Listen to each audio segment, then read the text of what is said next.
High, আমি Priyanka's cooking passion চ্যানেলে আপনাদের সবাইকে স্বাগত। বাড়িতে থাকা সামান্য কিছু উপকরণ দিয়ে আজ আমি বানিয়ে দেখাবো চালের মুচমুচে পাঁপড় রেসিপি, যেটা খেতে খুবই সুস্বাদু হয়। তাহলে দেখে নিন আমার আজকের রেসিপিটি। আবার প্রথমে গ্যাসে কড়াই চাপিয়ে দিয়েছি, এবার দিয়ে দিচ্ছি 1.5 কাপ জল।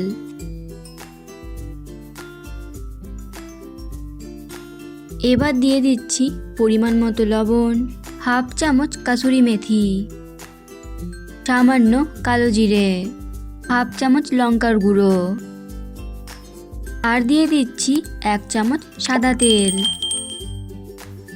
এবার সব কিছু ভালোভাবে মিশিয়ে নেব। এবার গ্যাসের ফ্লেমটাকে হাইতে রেখে জলটা ভালোভাবে গরম করে নেব।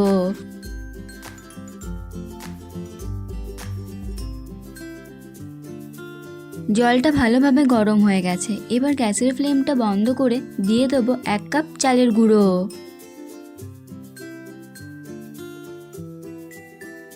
চালের গুঁড়োর সাথে সবকিছু ভালোভাবে মিশিয়ে নেব।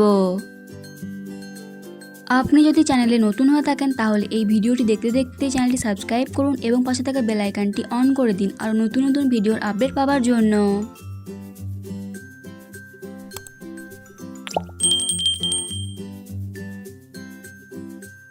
সব কিছু ভালোভাবে মিশিয়ে নিয়েছি, এবার এটা ঢাকা দিয়ে রেখে দেবো 5 মিনিট।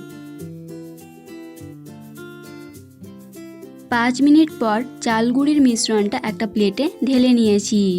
এবার এর মধ্যে দিয়ে দিচ্ছি 1 চামচ সাদা তেল। এবার এটা ভালো করে মেখে নিয়ে একটা ডো তৈরি করে নেব, তবে খেয়াল রাখতে হবে এটা হালকা গরম থাকা অবস্থাতেই ডোটা তৈরি করে নিতে হবে।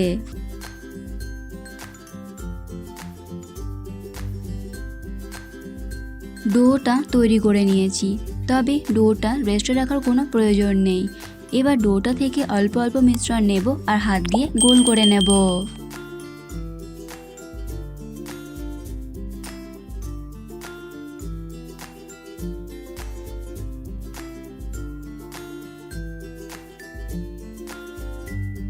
ভালো করে গোল করে নিয়েছি, এবার হালকা হাতে প্রেস করে একটা গোল শেপ দিয়ে দেবো। ধারগুলো হাত দিয়ে এভাবে একটু ঠিক করে নেব। আমি এইভাবেই সব পাঁপড়গুলো তৈরি করে নেব। সব পাঁপড়গুলো তৈরি করে নিয়েছি, এবার পাঁপড়গুলো ভেজে নেব। তার জন্য কড়াইয়ে তেল গরম হতে বসিয়ে দিয়েছি। তেল গরম হলে দিয়ে দিচ্ছি পাঁপড়গুলো। একসাথে অনেকগুলো পাঁপড় দেওয়া যাবে না, 2 থেকে 3টে দিতে পারেন, নয়তো পাঁপড়গুলো ভেঙে যেতে পারে। এবার এগুলো উল্টে পাল্টে লালচে করে ভেজে নেব। এক পিঠ ভাজা হয়ে গেছে, এবার এগুলো উল্টে দিচ্ছি।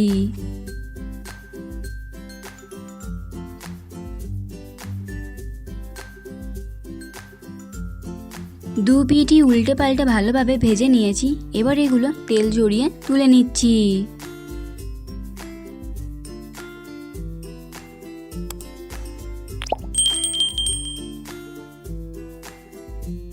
আমি এইভাবেই সব পাঁপড়গুলো ভেজে নেব।